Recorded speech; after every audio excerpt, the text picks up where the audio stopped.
प्रभु यीशु मसीह के मधुर और मीठे नाम में आज दिनांक 30 जनवरी दिन सोमवार को हम आप सब श्रोताओं का हार्दिक स्वागत करते हैं। आज के दिन के लिए जो वचन है वो लिया गया है दूसरा पतरस की पत्री उसका 3 अध्याय 13 पद। वचन कहता है, पर उसकी प्रतिज्ञा के अनुसार हम एक नए आकाश और नई पृथ्वी की आस देखते हैं जिनमें धार्मिकता वास करेगी। प्रियो, हमारे प्रिय प्रभु सब कुछ नया बनाना चाहते हैं जो कि सिंहासन पर बैठा है। उसने प्रकाशित वाक्य पुस्तक 21:5 में कहा है कि देख, मैं सब कुछ नया कर देता हूं।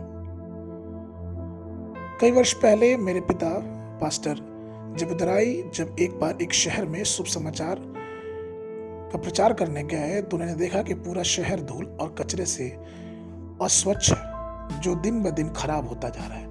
गलियां इतनी गंदी थी और हालात इतने अस्वच्छ और घृणित थे कि उस नगर में पैर रखना भी बहुत मुश्किल था। यह इस अच्छे नगर की छवि को एक दाग के समान खराब कर रहा था। और जब मेरे पिताजी ने इन सब चीजों को देखा तो उन्हें सचमुच बहुत पीड़ा हुई। ठीक इसी प्रकार से प्रियो, संसार आदम के पाप से कलंकित हो गया। शैतान ने आदम से प्रभुत्व और अधिकार छीन लिया और वह इस संसार का शासक बन गया।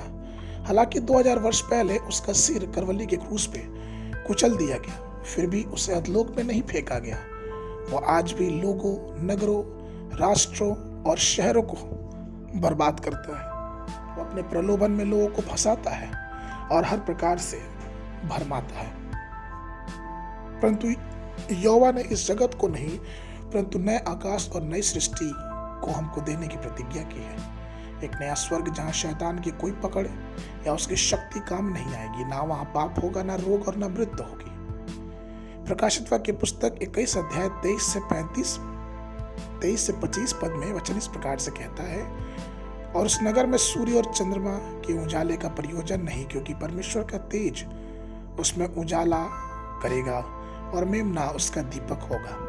और जाति जाति के लोग उसकी ज्योति में चले फिरेंगे और पृथ्वी के राजा अपने अपने तेज का सामान उसमें लाएंगे।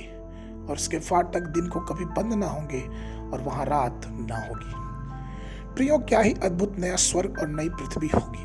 उस स्थिति को जरा सोचे जहां पे कोई भी शैतान, ना कोई झूठा भविष्यवक्ता और ना कोई पाप होगा।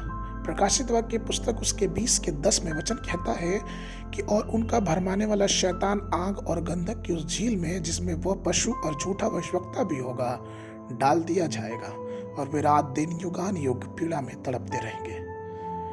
परमेश्वर ने प्रिय लोगों इसलिए अपनी कमियों और घटियों से मत डरे। नए आकाश और नई पृथ्वी के लिए परमेश्वर की स्तुति और महिमा करे और उसको धन्यवाद दे, क्योंकि वो सब कुछ उसने हमारे और आपके लिए बनाया। इसलिए आइए, जब हम इस वर्तमान धरती पर रहते हैं तो अपने आप को पवित्र करें, अपने विश्वास को, उद्धार को दृढ़ता से पकड़े रहें और प्रभु में आगे बढ़ते जाएं, क्योंकि प्रभु के आने का दिन निकट है। मनन के लिए प्रकाशित वाक्य पुस्तक उसका 21 अध्याय 1 पद।